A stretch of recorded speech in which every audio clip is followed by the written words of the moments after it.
Aqui.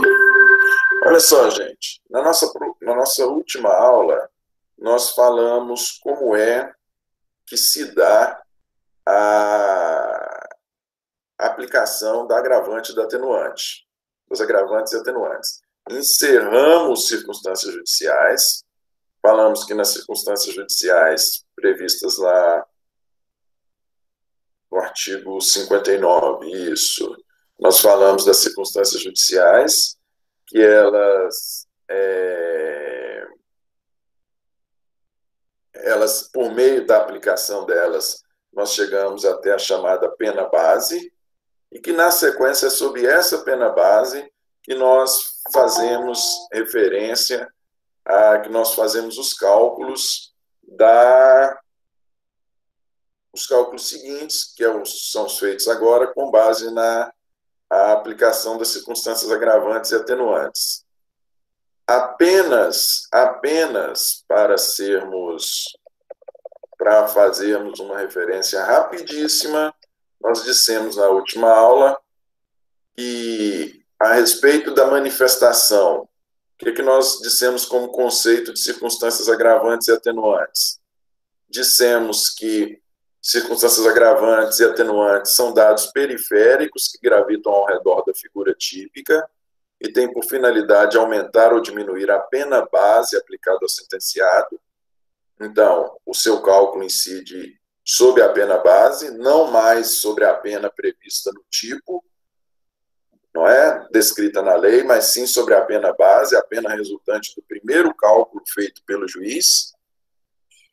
Dissemos que, enquanto nas circunstâncias judiciais o juiz tem que se manifestar sobre toda a presença de todas elas, presença ou ausência de todas as circunstâncias judiciais, aqui o juiz só se manifesta em estando presente, aqui o juiz só manifesta em estando presente a qualquer das agravantes e atenuantes, e dissemos ainda que os limites, da mesma forma que nas circunstâncias judiciais, em razão dos cálculos decorrentes da aplicação de agravantes e atenuantes, a pena não pode ir nem abaixo do mínimo, nem acima do máximo, não é? E no que diz respeito à quantidade, nós temos uma convenção estabelecida de que esse aumento varia, via de regra, é de 1/6. O aumento ou diminuição é de 1/6. Beleza? Ficou para essa próxima aula para nós falarmos a respeito de cada uma dessas circunstâncias agravantes e atenuantes. Vamos lá, gente. Olha só. Artigo 61, ele fala sobre as circunstâncias agravantes. São circunstâncias, da mesma forma que disse nas aulas anteriores, quem quiser me interromper aí por meio do chat ou abrindo o áudio aí, fazendo questionamento, pode ficar à vontade. São circunstâncias que sempre agravam a pena quando não constituem ou qualificam crime. Mais uma vez, são circunstâncias que sempre agravam a pena quando não constituem ou qualificam o crime. Inciso 1, a reincidência. Olha só, falando ainda do CAPT, vamos falar do CAPT. O CAPT ele é bem claro, dizendo que nós podemos levar essas circunstâncias que estão aqui no inciso 1 e no inciso 2. E olha que o inciso 2 vai da linha A à linha L. Nós somente podemos levar essas circunstâncias em consideração para aumentar a pena base se elas não constituírem ou não qualificarem um crime. Se elas já não constituírem ou qualificarem o crime. Para que nós não tenhamos a incidência do bis in idem, seja para privilegiar, seja para dificultar a situação do condenado, seja para privilegiá-lo, seja para prejudicá-lo. Nós não podemos considerar uma mesma circunstância duas vezes.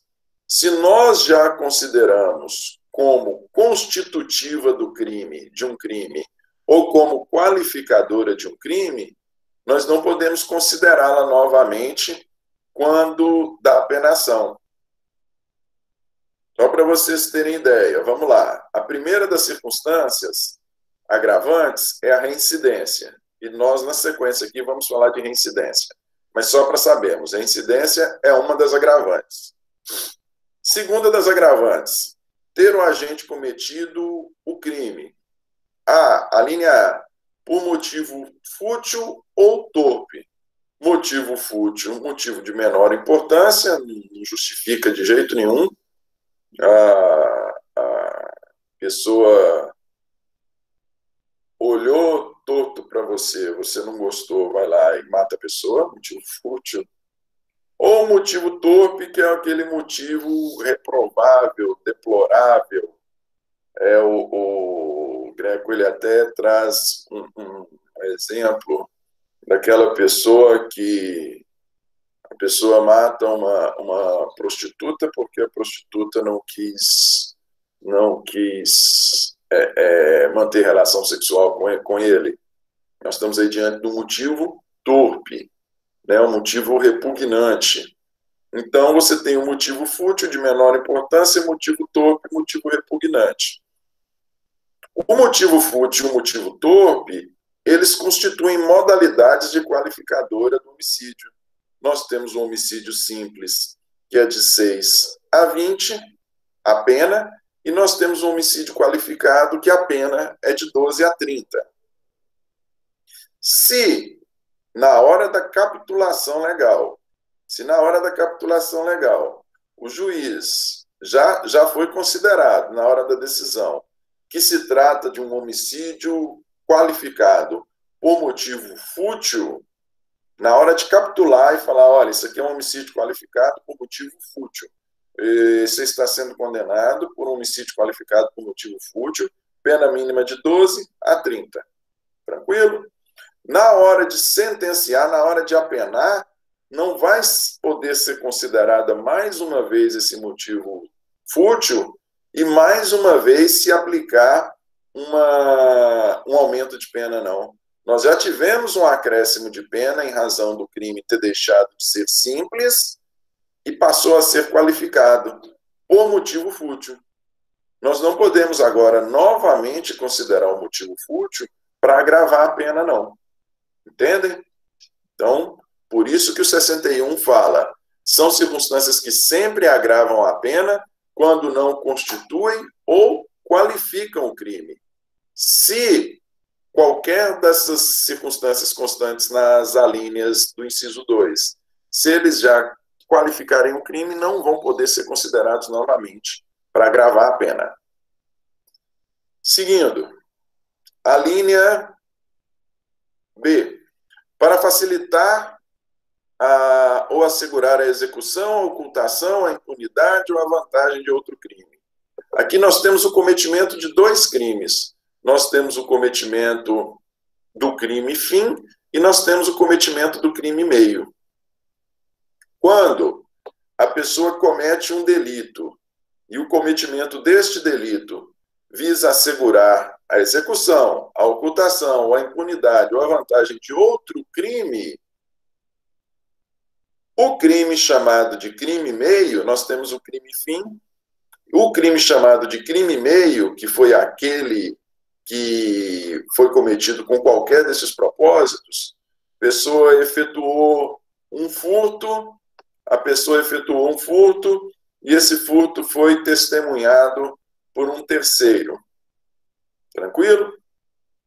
Para assegurar a impunidade deste furto, ele vai lá e agride o terceiro. Ele vai lá e agride o terceiro. Comete lesão corporal gravíssima contra o terceiro. Nós teremos um crime de furto e teremos um crime de lesão corporal, cuja pena vai ser agravada em função dele ter sido cometido de lesão corporal para assegurar a impunidade do primeiro crime. Nós tivemos o crime de furto para assegurar a impunidade dele, porque nós temos só aquela testemunha que presenciou o cometimento, Então, para assegurar a impunidade dele, para assegurar a impunidade, para desconstituir a prova, aquele que cometeu o furto vai lá e comete um crime de lesão corporal.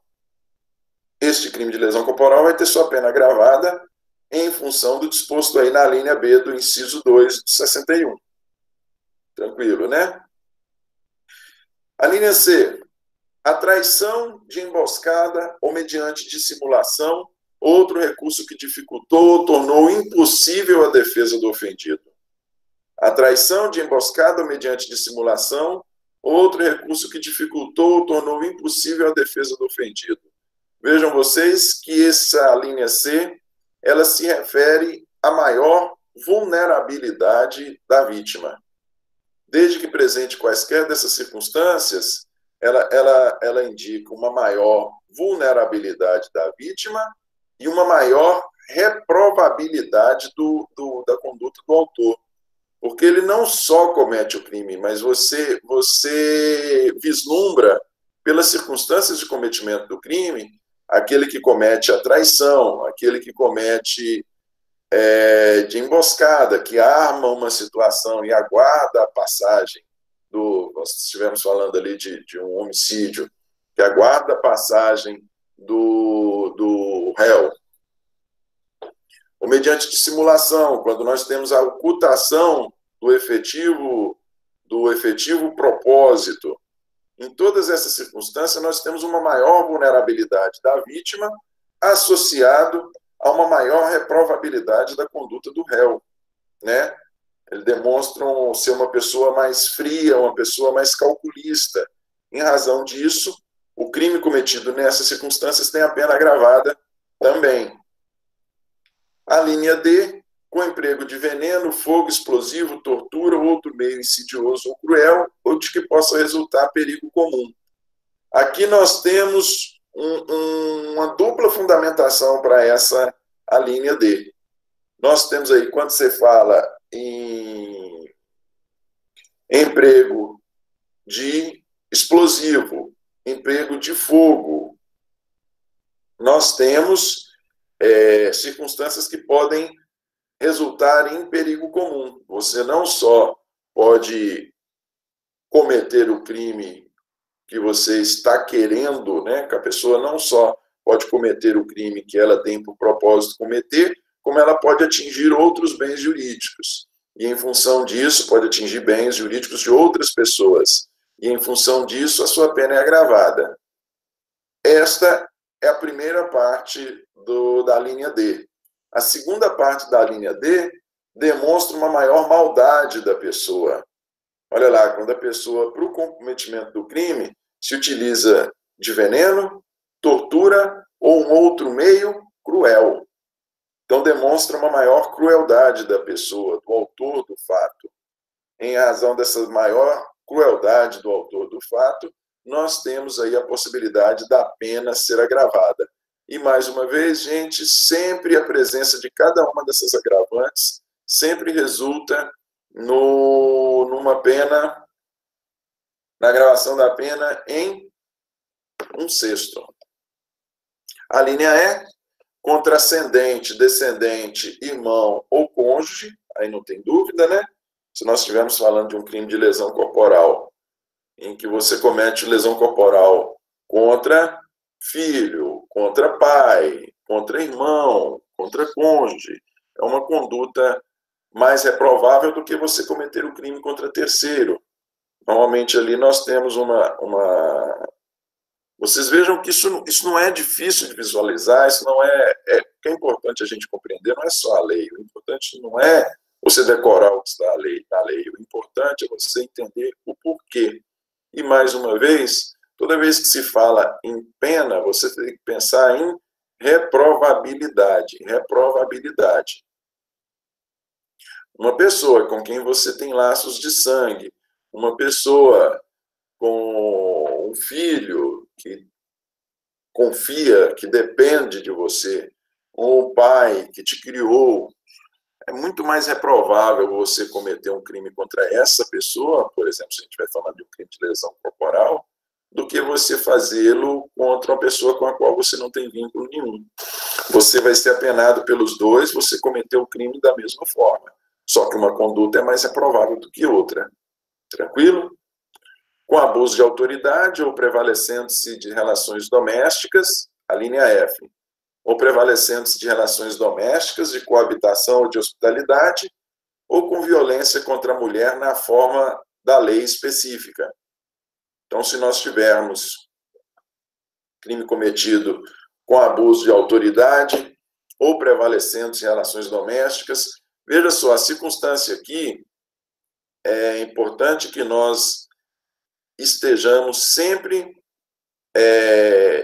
nos recordando do disposto lá no caput, quando não constituem ou qualifiquem crime. Quando a gente fala, por exemplo, de crime cometido com abuso de autoridade ou prevalecendo em relações domésticas, quando se fala em abuso de autoridade, nós estamos falando tanto de autoridade pública quanto de autoridade particular. Se na descrição do tipo, se na descrição do crime já tiver previsto a circunstância de se tratar de um crime cometido por autoridade, se necessariamente aquele crime, para ser cometido, tem que ser com abuso de autoridade, nós não podemos condenar a pessoa por aquele crime. Vocês vão estudar que nós temos uma classe de crimes chamada de crimes contra a administração pública. Nós não podemos atribuir a pessoa não pode ser condenada por cometimento de um crime, de um dos crimes contra a administração pública, que também são chamados de crimes funcionais. A pessoa não pode ser condenada pelo cometimento de um crime funcional, cometido com abuso de autoridade, e, além disso, ter a sua pena agravada em função do crime ter sido cometido com abuso. Porque, senão, mais uma vez, nós teríamos o bis em idem. E, da mesma forma, vejam que o inciso aí, que a linha, ele se encerra falando de violência contra a mulher na forma de lei específica. Nós sabemos que tem alguns crimes que, por exemplo, o crime de feminicídio, você não pode condenar uma pessoa por feminicídio e ainda assim agravar a sua pena em função do disposto nessa linha F, não. Na parte final aí que falou, com violência contra a mulher na forma de lei específica. Por que não? Porque a pessoa já está sendo condenada por um crime que, na sua descrição típica, traz a circunstância de ter sido cometido contra a mulher em função do seu gênero. Então, não tem como a gente utilizar a mesmíssima fundamentação para aumentar a pena duas vezes. Tranquilo? Com abuso de autoridade,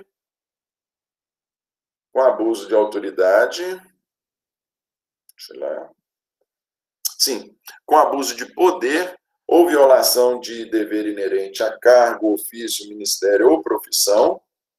Aqui nós temos, se a gente for pensar em crimes cometidos, quando se fala em cargo, né, gente, cargo público, ofício ou profissão, vamos pensar aí há pouco, infelizmente a gente teve revelação aí de médicos, de um médico que estava cometendo crimes sexuais aí contra mulheres. Estava se prevalecendo da sua profissão. Era naquela situação ali de prestação de serviço em que ele cometia os crimes sexuais. Então, ele não só responde pelo crime sexual, como tem a sua pena agravada em função do disposto aí na linha G. Como também quando na própria linha G fala com abuso de poder ou violação do dever referente a ministério. Infelizmente, ocasionalmente, ouve-se falar de algumas violações cometidas por religiosos, essas valendo-se, né, dessa maior vulnerabilidade aí dos fiéis em razão da sua crença, em razão da sua devoção. Caso um crime seja cometido nessa circunstância, nós também teremos pena agravada aqui com fundamento na linha G. A linha H, contra criança, maior de 60 anos, enferma ou mulher grávida, não temos dúvida nenhuma, né? Criança, quando vocês forem estudar no ECA, criança menor de 12 anos, então se o crime for cometido contra o menor de 12, maior de 60, uma pessoa que esteja enferma, ou mulher grávida, nós também não temos dúvida de que esse crime vai ser agravado, a pena vai ser agravada.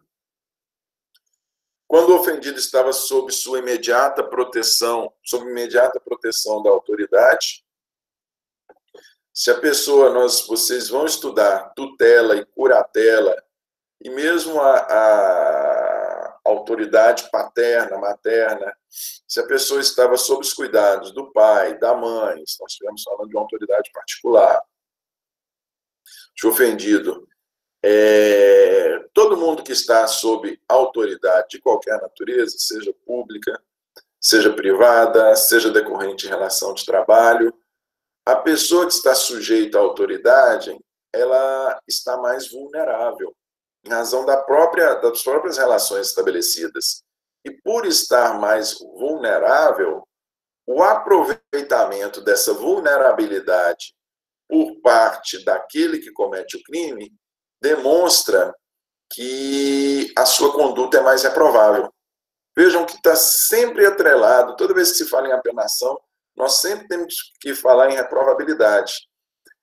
A circunstância do autor do crime se valer da sua autoridade para cometer um crime para cometer o delito contra aquele que está em condição mais vulnerável, exatamente por estar sob a sua autoridade, faz com que a conduta do criminoso seja mais reprovável. E por ser mais reprovável, a pena dele é agravada. Mesmo que nós estejamos falando de duas pessoas, uma que não tem essa característica de autoridade, a outra que tenha. A que tem merece uma pena mais grave. J, em ocasião de incêndio, naufrágio, inundação, qualquer calamidade pública ou desgraça particular do ofendido. Então, mais uma vez, sempre a ideia aqui de vulnerabilidade, né? A pessoa em situações como essa, situações como as expostas aí, de incêndio, naufrágio, são situações em que a vítima está mais vulnerável em razão destas situações, e por ela estar mais vulnerável, o cometimento do crime pelo autor demonstra que se trata de uma pessoa de conduta mais reprovável, e em função, por ser uma conduta mais reprovável, a sua pena vai ser agravada, né? Está se aproveitando dessa situação de vulnerabilidade ou em decorrência de fatores, mas está se aproveitando da vulnerabilidade. Pode falar. Explica aí de novo. Oi? Não entendi. Explica aí de novo, por favor. Do que exatamente? Qual das circunstâncias? A proteção da autoridade. Não entendi. Fala de novo. Da proteção da autoridade. Da proteção da autoridade. O que acontece? Olha só. Nós temos lá, quando se fala em autoridade, você pode estar falando tanto de autoridade pública quanto de autoridade privada. Nós podemos estar falando de uma relação de trabalho, onde você tem o empregado e o patrão.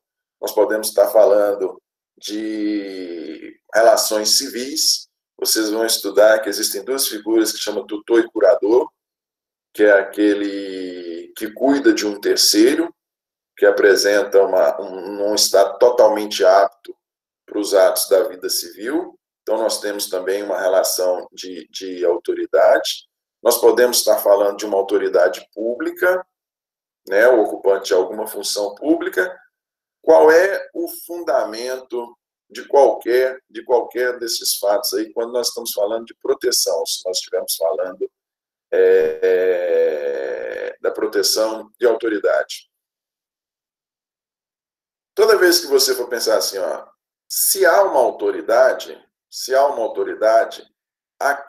uma pessoa detentora de autoridade, aquele que está abaixo de sua autoridade é uma pessoa que apresenta alguma vulnerabilidade.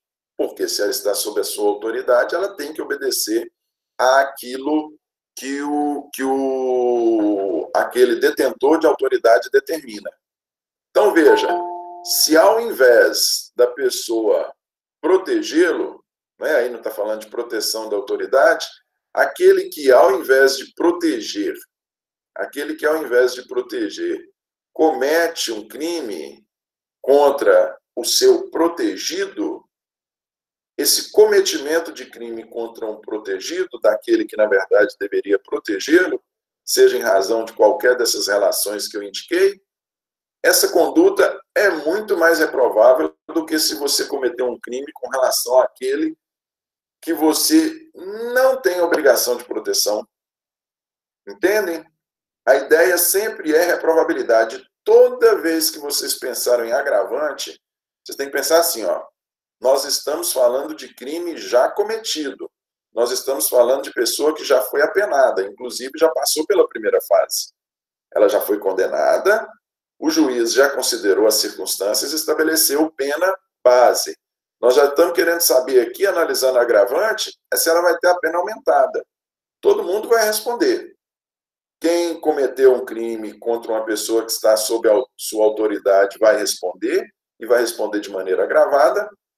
E aquele que cometeu um crime contra uma pessoa que não está sob a sua autoridade também vai responder. Só que não vai responder de maneira agravada, porque a conduta dele é menos reprovável, sempre a ideia de reprovabilidade. A conduta é menos reprovável do que a outra, porque o que estava com o poder de autoridade, ele tinha a obrigação de proteção, e ao invés de proteger, ele cometeu o crime. O outro não tem obrigação de proteção, mas ainda assim cometeu o crime. Então ele merece reprovação, porém uma reprovação menor. Tranquilo? Acho que nós temos aqui um outro questionamento. Assim, nos enfermos entram pessoas que demandam tratamento psiquiátrico? Da mesma forma, Laís, da mesma forma. A gente poderia, depender aqui da circunstância, a gente poderia cair nessa outra figura. Nós poderíamos cair na figura aqui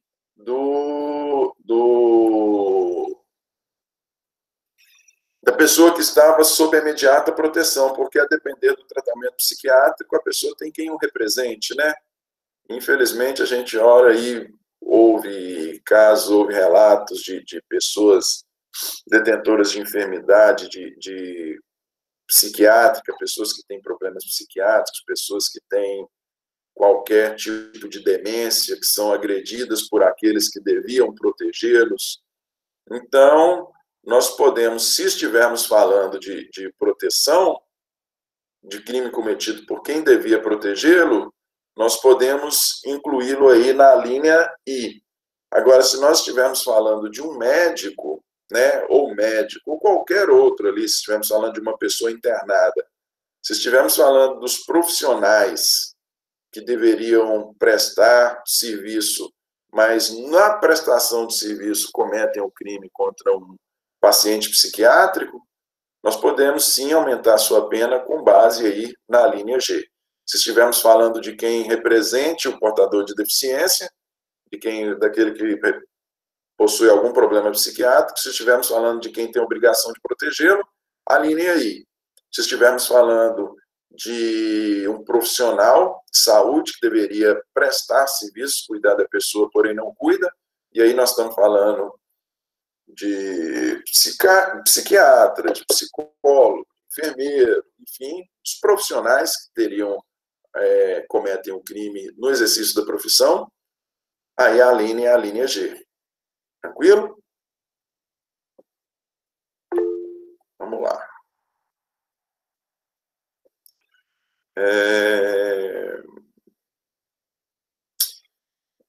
E em estado de embriaguez pré-ordenada. Em estado de embriaguez pré-ordenada. Aqui é o tipo do caso, a embriaguez pré-ordenada é aquela circunstância em que a pessoa se embriaga para o cometimento do crime. Aquele que se embriaga com o propósito de cometer o crime, nós estamos falando de embriaguez fortuita, nem de embriaguez culposa, nós estamos falando de embriaguez daquele que comete a embriaguez, daquele que se embriaga para ter a coragem de cometer o crime. Este também tem a sua pena agravada. Até mesmo porque nós sabemos que a pessoa que está embriagada, que não está no seu juízo perfeito, ela pode, se nós estivermos falando, por exemplo, de crimes de natureza sexual, crimes contra a integridade física, crimes contra a vida, ela pode ser muito, por não ter coragem de beber com esse propósito, ela pode ser muito mais má na execução do crime do que se não tivesse se embriagado. Então, este propósito de se embriagar para o cometimento do crime demonstra uma maior probabilidade da sua conduta e, em função disso, a pessoa tem a pena agravada. Tranquilo? Vamos lá. Essas são as agravantes considerado individualmente, considerado a pessoa individualmente. Nós temos ainda as chamadas agravantes cometidas em concurso de pessoa. Agravantes no caso de concurso de pessoa. Quando nós temos o crime cometido em coautoria ou autoria e participação. Vamos lá.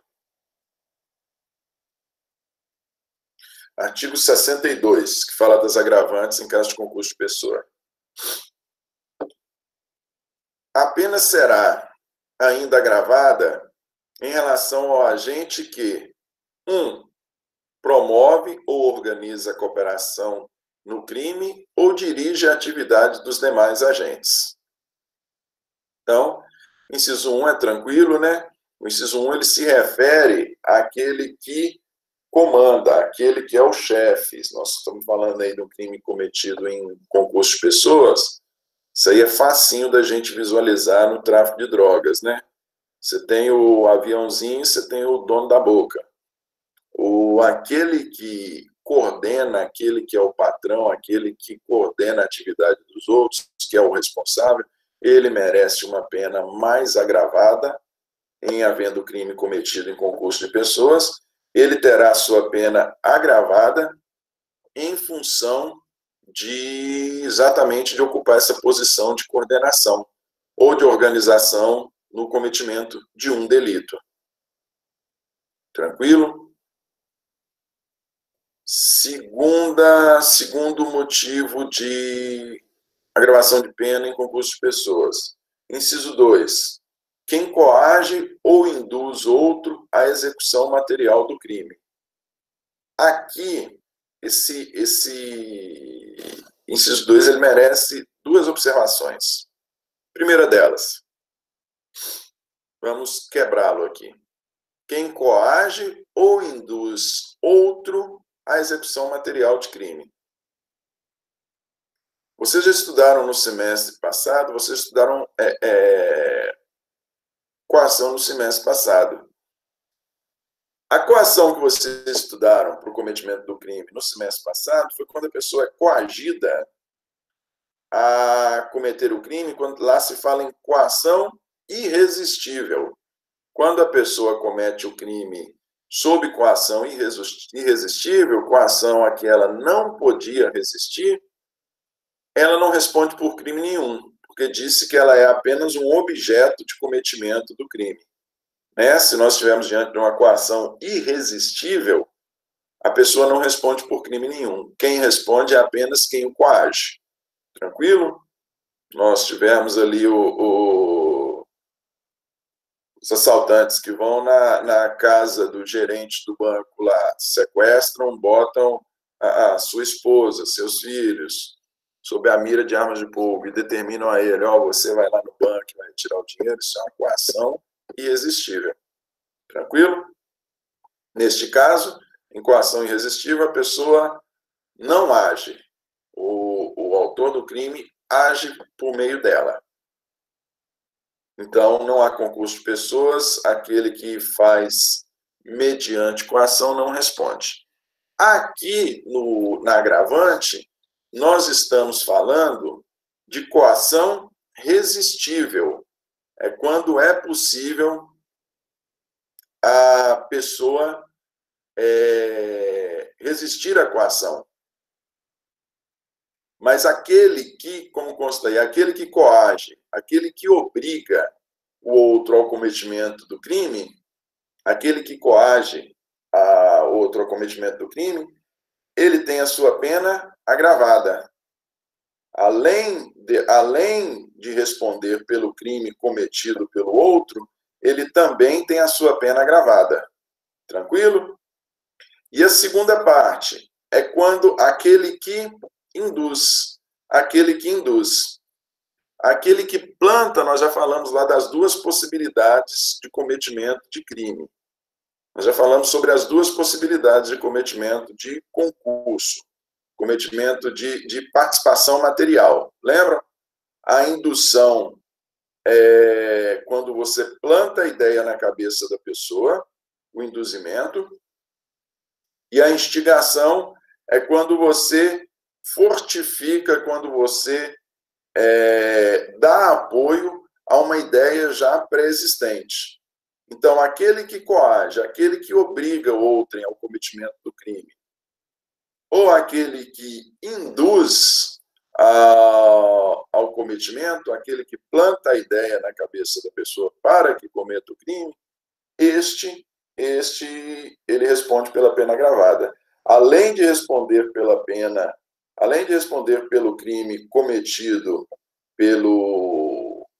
pela pessoa que coagiu, se nós estivermos falando de uma coação irresistível, além de responder por essa coação, ele ainda responde com a sua pena agravada. Tranquilo? E inciso 3. Tranquila essa circunstância aí, né, gente? Inciso 3.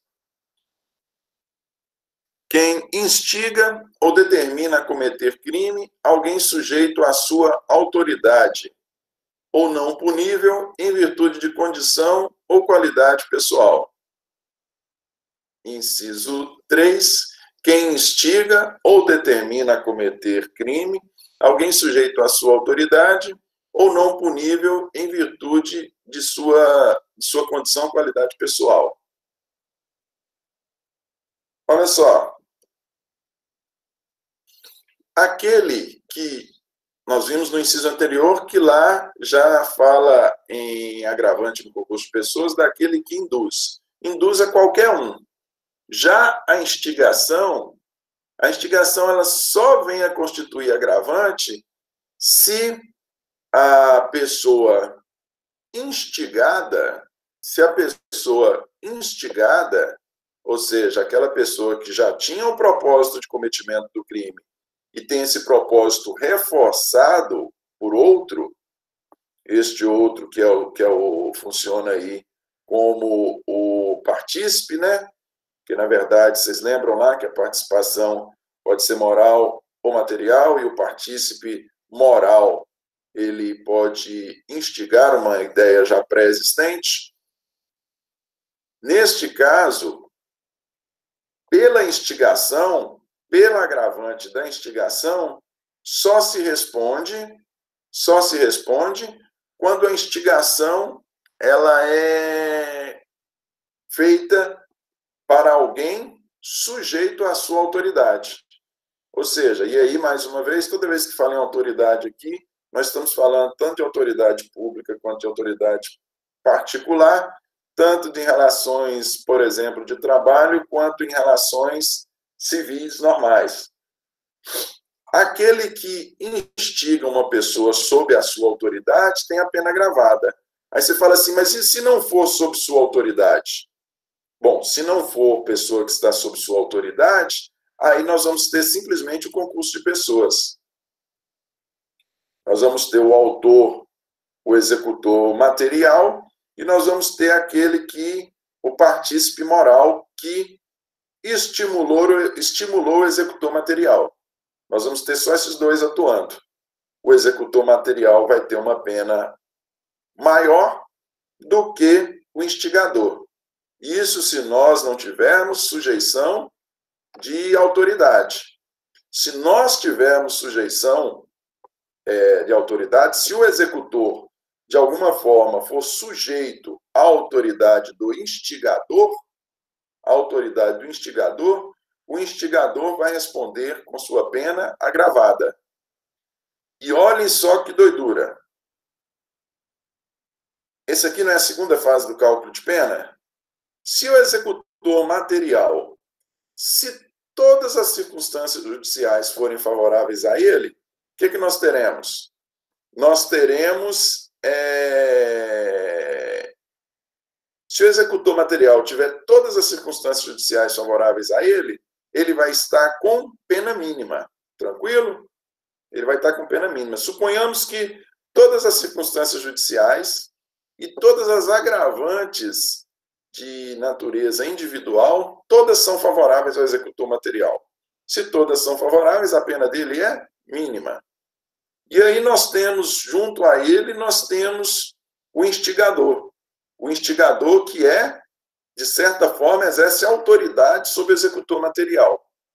Suponhamos que esse instigador, ele também, todas as circunstâncias judiciais foram favoráveis, então pena mínima naquela primeira fase, e todas as agravantes de natureza individual, que são as do 61, todas elas também lhe são favoráveis, então também ele está com pena mínima. Beleza? Até este momento aqui. Quando chega na hora de fazer o cálculo das agravantes em concurso de pessoa, já que o crime foi cometido em concurso, a gente tem um executor material e um instigador, nós podemos ter uma situação em que o instigador vai ter pena mais alta do que aquele que propriamente executou o crime. Ele vai ter pena mais alta. E por que ele vai ter pena mais alta? Porque o que executou o crime, o que botou a mão na massa, digamos assim, todas as circunstâncias judiciais são favoráveis, então pena mínima.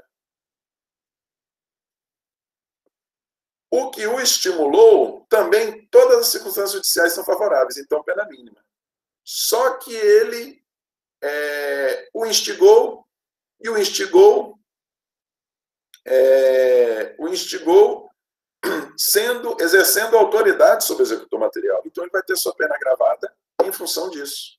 Compreenderam? Essa é a primeira parte da linha do inciso 3. Na segunda parte, nós temos ou uma pessoa não punível em função da sua condição ou qualidade pessoal. Olha só. Quando a gente está falando em pessoa não punível, nós estamos falando de alguém que não vai ser responsabilizado em função da sua condição pessoal. Nós não estamos falando em ausência de culpabilidade. A pessoa já não foi condenada? As pessoas já não foram condenadas? Se a pessoa foi condenada, para a pessoa ser condenada, nós temos um fato típico, ilícito e culpável. Nós não estamos falando em ausência de culpabilidade. Nós estamos falando que, em função da presença de uma determinada circunstância, aquele que foi instigado ao cometimento do crime ou aquele que foi determinado a ele o cometimento do crime, que aquele que cometeu, em função da sua condição pessoal, não é responsabilizado. Isso é facinho da gente entender se a gente olhar lá o artigo 181 do Código Penal. Quer ver? Vamos achar aqui. O artigo 181, ele encerra os crimes contra o patrimônio. Crimes contra o patrimônio. Os crimes contra o patrimônio começam no 155, que é o crime de furto, e vai até o 180, que é o crime de receptação. Crime de receptação, isso, 180. Depois começam os crimes contra a propriedade material. Sim. O que consta lá do 181?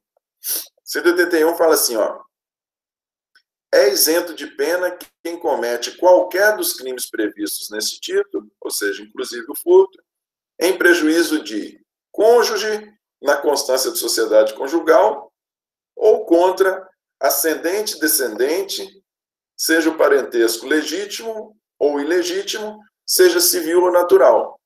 Veja só, se um filho, então, ele é instigado, se um filho é instigado ao cometimento de crime, um filho ele é instigado ao cometimento de um crime contra o patrimônio, contra o seu pai,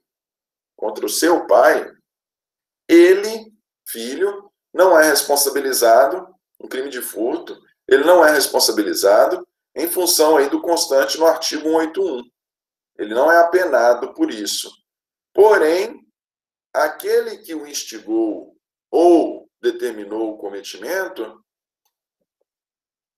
mais uma vez, é mais provável a pessoa cometer, todos dois estão errados.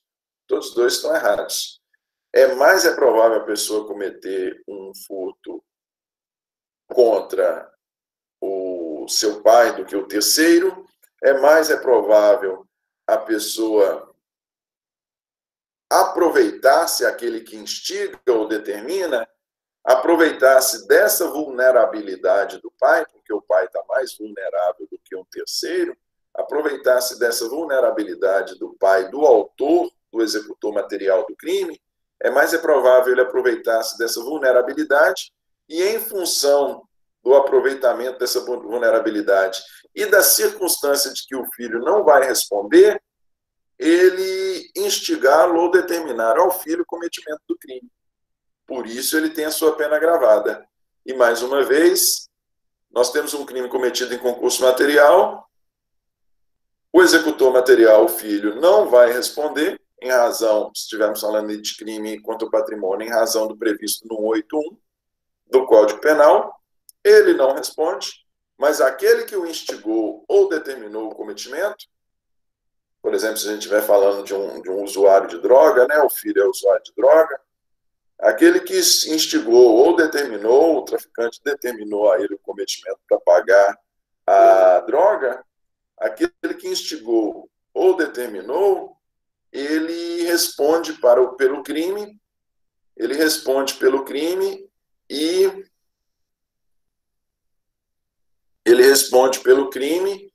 de maneira agravada. Por que o 181 determina a isenção de pena? Essa foi, Laís, essa foi uma opção do legislador, Laís. Essa foi uma opção realmente do legislador.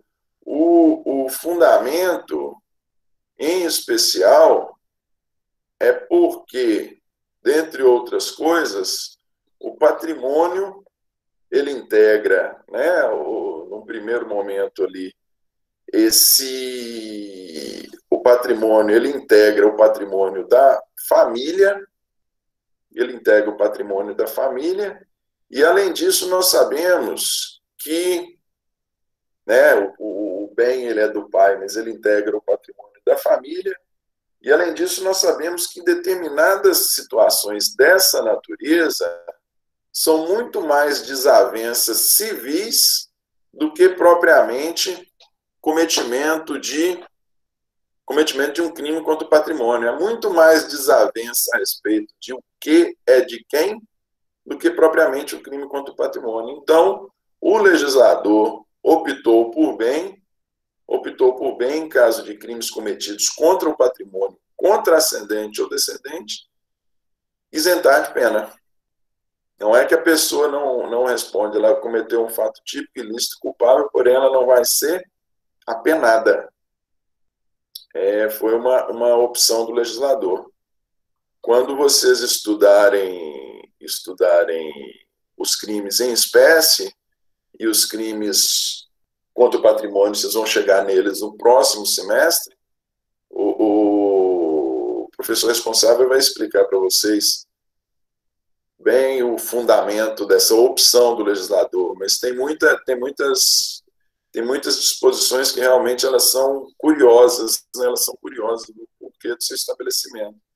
mas como eu estou dizendo, não raro, o patrimônio ele integra o patrimônio da família, o bem que se diz subtraído, integra o patrimônio da família e o patrimônio da família se mistura, enfim, aí houve essa opção do legislador em isentar de responsabilidade penal quando o crime contra o patrimônio é cometido contra o pai ou contra o filho.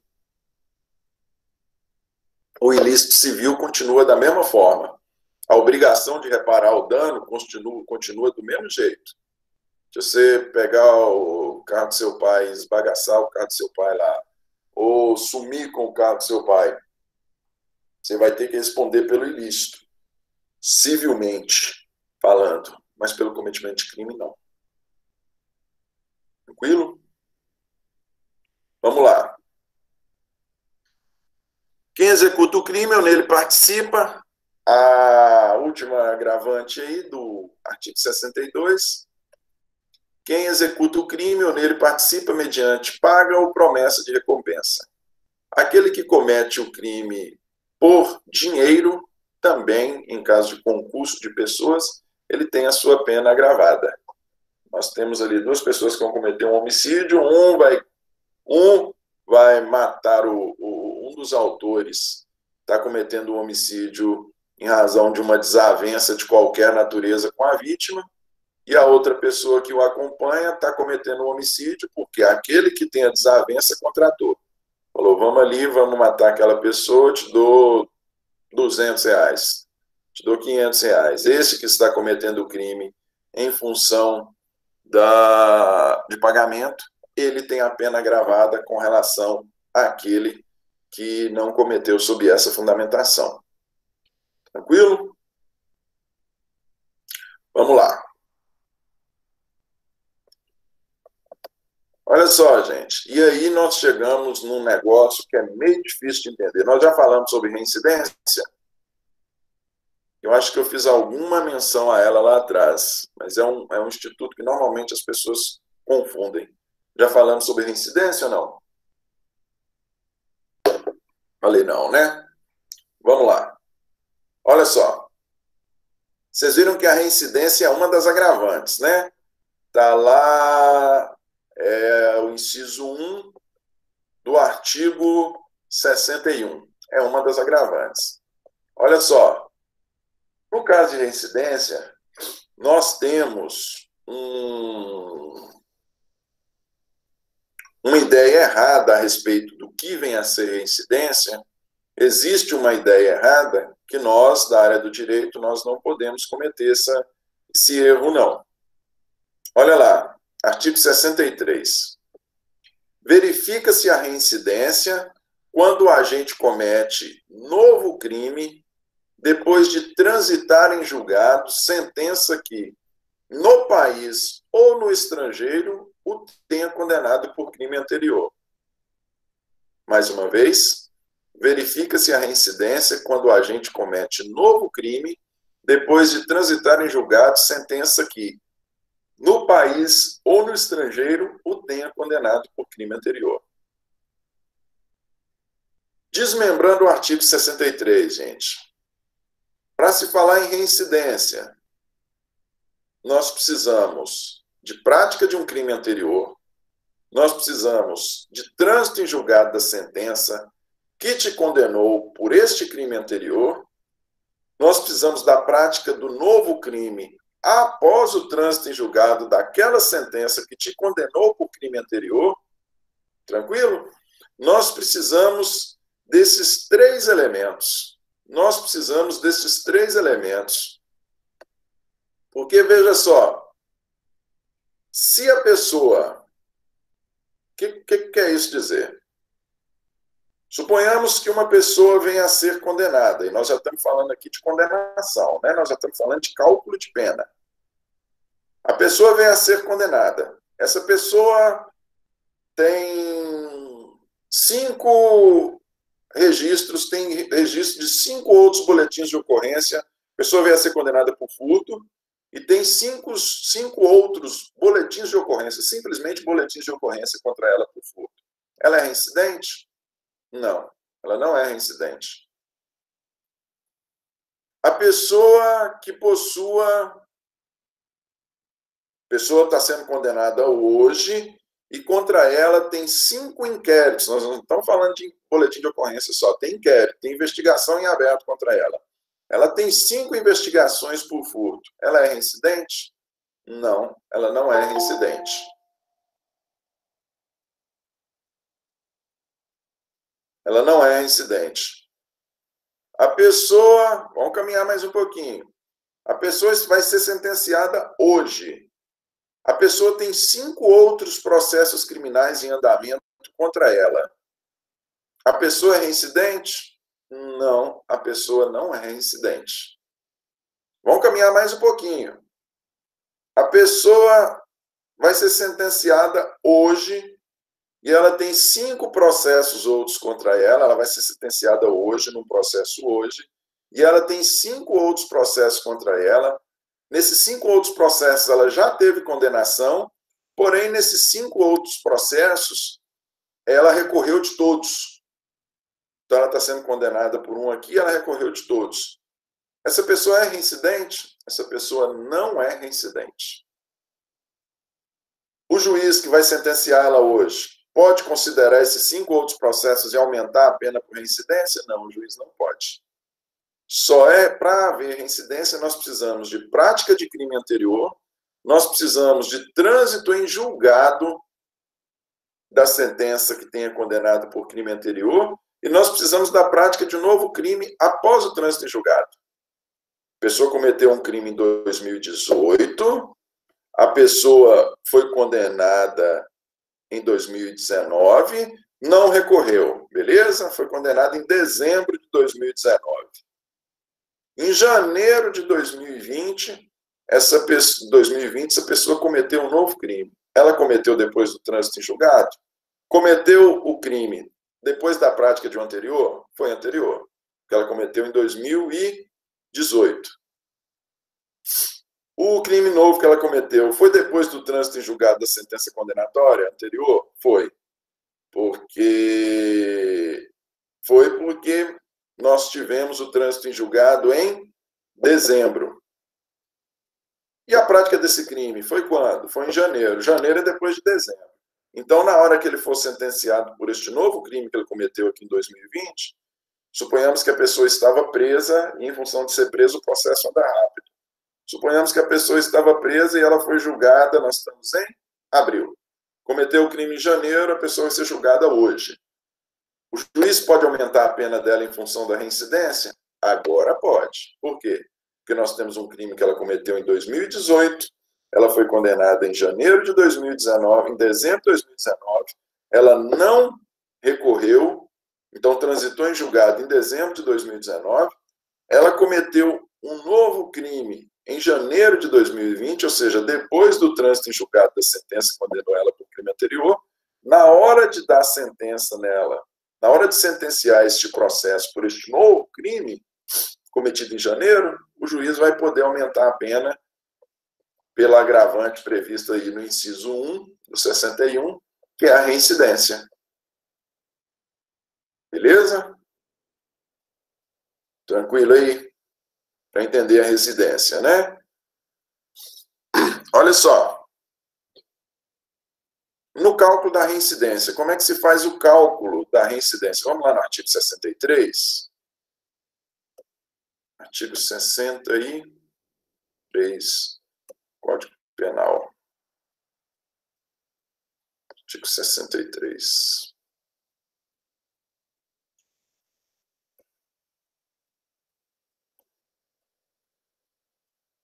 Artigo 63. Cálculo da reincidência. Olha lá. O artigo 64 traz informações a respeito do cálculo de reincidência.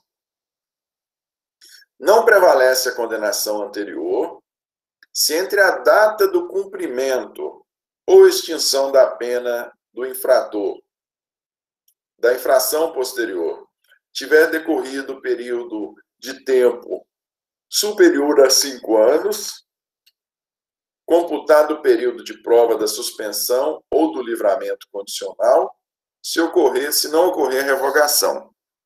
Olha lá.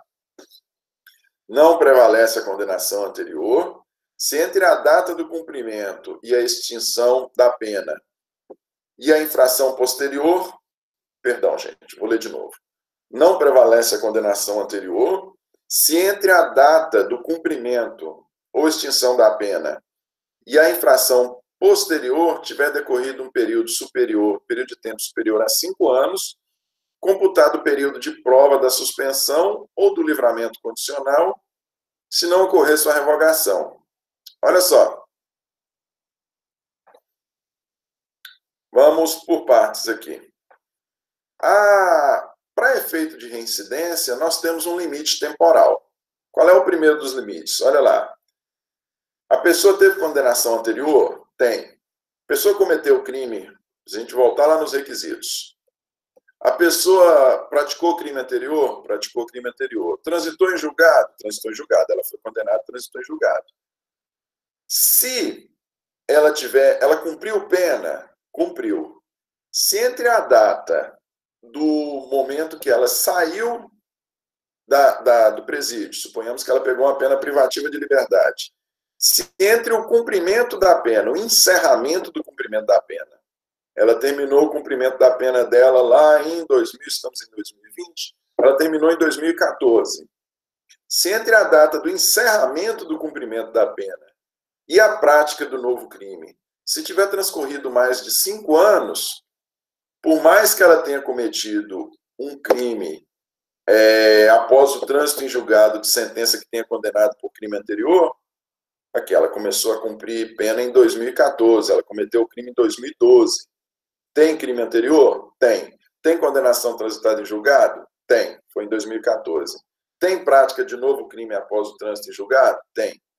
Nós temos um crime cometido em 2020. Ela é reincidente? Não, ela não é reincidente. Por que ela não é reincidente? Porque entre o encerramento do cumprimento da pena privativa de liberdade, que foi em 2014, entre o encerramento do cumprimento da pena privativa de liberdade e o cometimento do crime, do novo crime, transcorreu mais de 5 anos.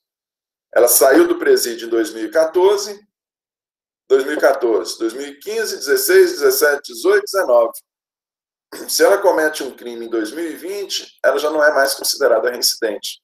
Nós temos aí uma demonstração, ainda que parcial, de que ela houve uma recuperação da sua conduta. Em função disso, ela não é mais considerada reincidente. Esta é a primeira das exceções à reincidência. A segunda das exceções, ainda falando do artigo 64, o que consta lá? Não prevalece se dentre a entrada do cumprimento ou extinção da pena e a infração posterior tiver transcorrido o tempo superior a 5 anos, computado o período de prova da suspensão ou do livramento condicional se não houver revogação. Olha só, nós vamos estudar 2 outras figuras jurídicas aqui ainda nesse semestre, que são o SUSIS, que é a suspensão da pena, e o livramento condicional. Qual é a diferença do SUSI para o livramento condicional?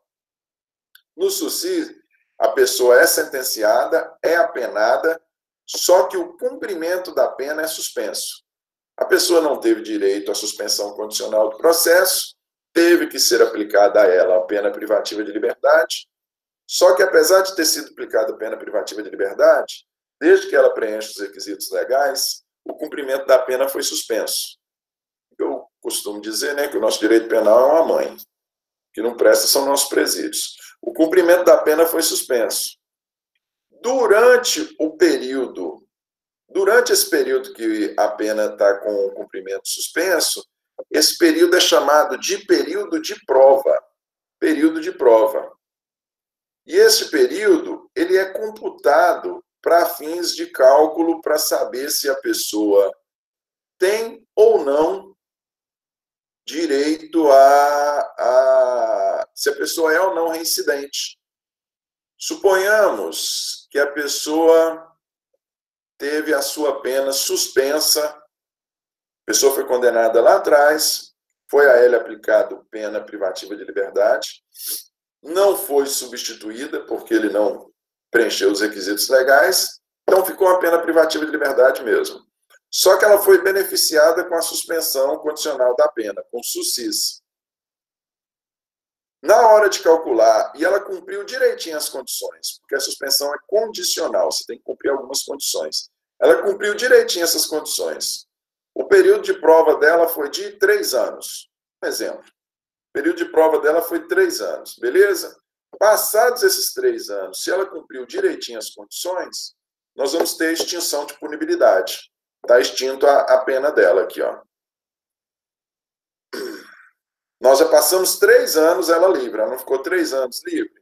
3 anos livre sem cumprimento de pena, estava suspenso o cumprimento.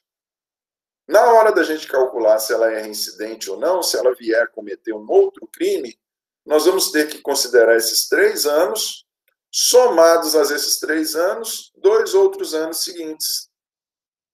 Se a pessoa, estamos em 2015, 14. Se a pessoa foi apenada em 2014, teve a sua pena suspensa por 3 anos, 2014, 15 e 16, então já ficou suspenso por 3 anos. Em 2016 teve a extinção de punibilidade, e aí nós vamos ter 2017 e 2018. Em 2018 fechou 5 anos, considerando aí o período que iniciou o cumprimento da suspensão condicional do processo. Passados esses 5 anos, se a pessoa não vier a cometer um novo crime, se ao invés, nós não falamos 2014, 14, 15, 16, 17, 18. Se em 2019 ou 2020 ela vier a cometer outro crime, ela é reincidente? Não, ela não é reincidente.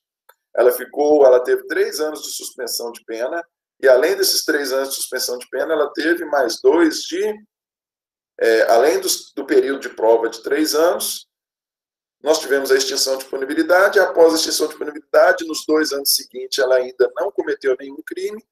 Somados os 2 mais os 3 de período de prova, nós temos 5. Passados esses 5 anos, ela não é considerada reincidente. Da mesmíssima forma, se tivermos, e aí o artigo 64 também fala da computado o período de prova no livramento condicional. Nós vamos ver que o livramento condicional é outro instituto despenalizador. O livramento condicional ele é outro instituto despenalizador e ele é diferente da suspensão condicional da pena. Na suspensão condicional da pena, a pessoa nem vai para a prisão, né? No livramento condicional, não. A pessoa vai para a prisão, fica lá um tempo, e desde que preenchidos os requisitos legais, ela não cumpre a pena dela integralmente. Ela cumpre um período de pena, a gente vai estudar sobre ele. E depois ela sai. Assim também como a suspensão é condicional, o livramento também é condicional. Neste cálculo dos 5 anos, também vai se levar em conta o período de prova. Suponhamos que a pessoa tenha pegado... Depois nós vamos ver os critérios todos de cálculo. Mas suponhamos que a pessoa tenha pegado 10 anos. Ela cumpriu pena privativa de liberdade por 7 anos. Quando chegou no 7º ano, ela teve direito ao livramento condicional. No livramento condicional, ela vai ter um período de prova de 3 anos. E além desse período de prova, nós temos aí, já tivemos 3 anos no período de prova, e depois do período de prova, 3 anos com 2, 5.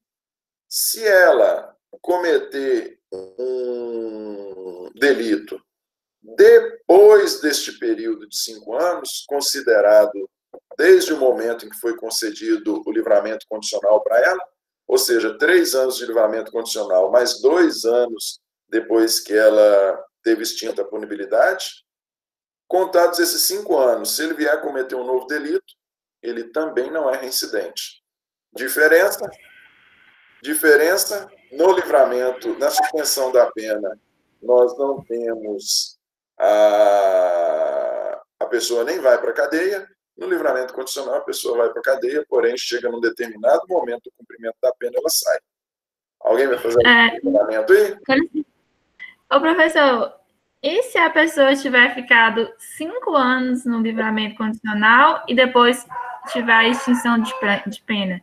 Então, ela já não é automaticamente reincidente? Exato.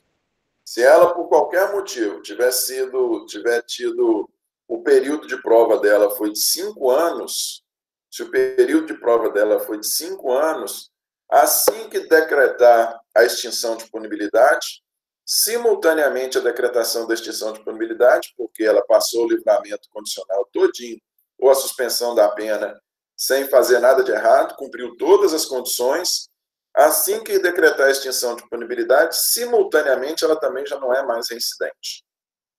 Se ela cometer um novo crime, ela não é reincidente. Ela tem maus antecedentes, mas ela não é reincidente. Beleza? Vamos lá. Difícil ser reincidente aqui no Brasil, né?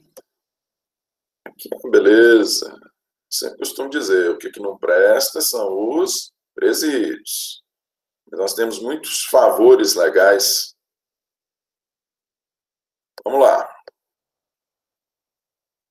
E 2, ainda falando de reincidência, não se consideram crimes militares próprios e crimes políticos.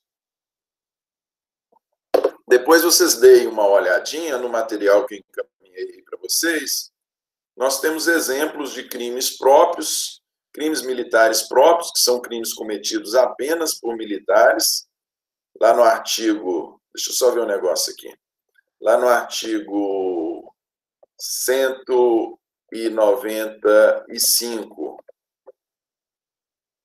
Artigo 195 do Código Penal Militar, nós temos um crime militar próprio. Vamos lá. Substância reincidência aqui. No artigo 22 da Lei 7.173, 170, nós temos um crime político. Espera aí só um tiquinho, gente. Se tiver alguma dúvida aí, pode ir perguntando, gente. Código Penal Militar. Código Penal Militar, artigo 195. Só a título de exemplo aqui. Sempre gosto de exemplificar para a gente não ficar perdido. 195, vamos lá. É um crime militar próprio, aqui. Abandono de posto. Abandonar sem ordem superior o posto ou lugar de serviço que lhe tenha sido designado ou serviço que lhe cumpria antes de terminá-lo. Detenção de 3 meses a 1 ano. Isso aqui é um crime militar próprio. É um crime militar próprio. O que nos diz o 64.2? O 64.2 diz que o artigo 64.2 do Código Penal, ele fala que para fins de reincidência não se consideram os crimes militares próprios e crimes políticos. Não se consideram crimes militares próprios e crimes políticos. Se a pessoa tiver cometido anteriormente um crime militar próprio, como esse que a gente acabou de falar, abandono de posto, e posteriormente ela venha a cometer outro crime, ela não é considerada reincidente porque é um crime militar próprio, mesmo que seja dentro do período de 5 anos. E a outra circunstância aí é se tratar de crime de responsabilidade, não é isso? Crime político. Vamos lá. Exemplo de crime político. Lei 7.170 e a Lei de Segurança Nacional. Vou localizar aqui, gente. Lei 7.170. Segurança Nacional. Lei de Segurança Nacional. Os crimes estão previstos lá no artigo 22. Artigo 22. Vamos ver um crime aqui, só para... É um crime que também não enseja a reincidência, por mais que tenha sido cometido aí no espaço de 5 anos. Artigo 22. Fazer em público propaganda, inciso 1, de processos violentos ou ilegais para alteração da ordem política ou social. Fazer em público propaganda de guerra. São todos crimes considerados crimes contra a segurança, crimes de segurança nacional. É isso? Isso, 7.170. É isso, né? 7.170, é isso mesmo. São considerados crimes políticos e, por serem crimes políticos, não geram reincidência. Beleza, gente? Circunstâncias atenuantes.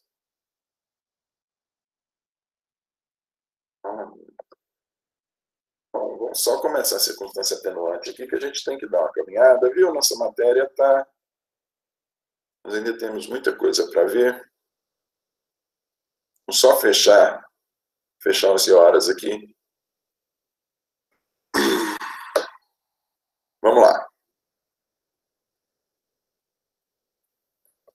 Circunstâncias atenuantes. As circunstâncias atenuantes, elas são bem tranquilas, gente, bem tranquilas. Pelo menos essas primeiras aqui. Vamos falar das primeiras delas. São circunstâncias que sempre atenuam a pena, da mesmíssima forma que as agravantes.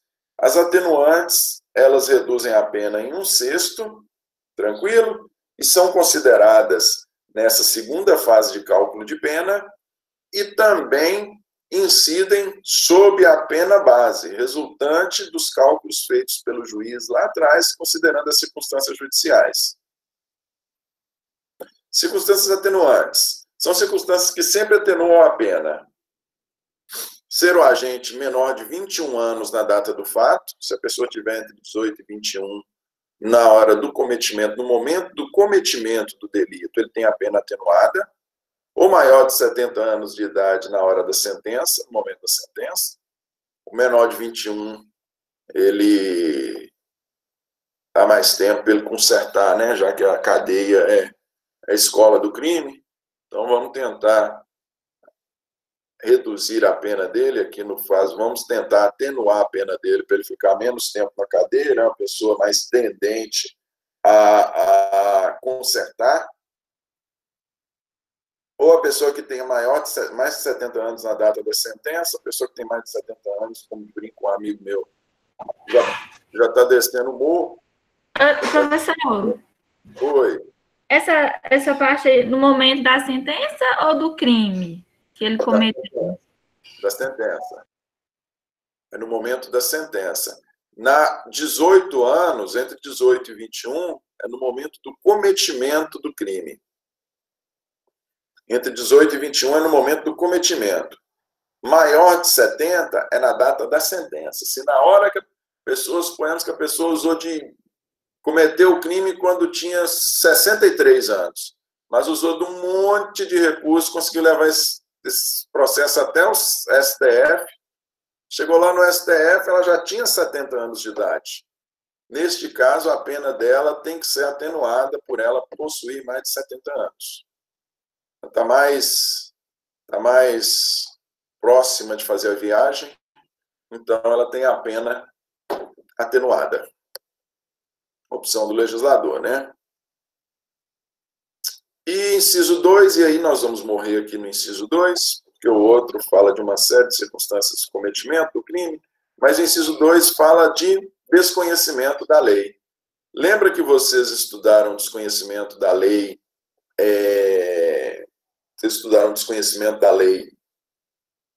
no semestre passado, onde a gente viu que o desconhecimento da lei não isenta o réu de pena? Não isenta, e realmente não isenta. A pessoa ela não deixa de responder pelo crime, alegando que não conhecia, ela não sabia que aquela conduta era uma conduta criminosa. Ela não deixa de responder por ela. Porém, hoje nós sabemos que nós temos aí uma enxurrada, toda hora se cria um crime, se capitula uma conduta como sendo conduta criminosa, né? Em função disso, inclusive, a gente tem uma É até difícil você acompanhar, a gente tem uma enxurrada de crimes. Então, até pela segurança, para a segurança da própria sociedade, a pessoa falar que não sabia que aquela conduta é crime, não isenta ela de pena, ela vai responder pelo crime da mesma forma. Só que ela pode ter a pena, e aí nós vamos olhar circunstância por circunstância, mas o desconhecimento da lei, em especial se nós estivermos falando de crimes incomuns, alguns tipos, por exemplo, de crimes ambientais, nós temos uma série de crimes ambientais ali, que a pessoa pode desconhecer que aquela conduta era criminosa. Nós podemos ter a pena dela atenuada, vai responder pelo crime da mesmíssima forma, só vai ter uma redução de pena. Não dá para você reduzir a pena de alguém, por exemplo, que vai falar que não sabia que homicídio era crime. É óbvio, você não tem que se analisar caso a caso, considerando o delito e considerando quem comete o delito. Beleza, gente? Vamos encerrar por aqui. Na próxima aula, a gente dá sequência às circunstâncias atenuantes. Vamos ver se a gente encerra as circunstâncias, vamos ver se a gente encerra cometimento de aplicação de pena para nós entrarmos em concurso de crimes. Tranquilo? Então, até quinta-feira.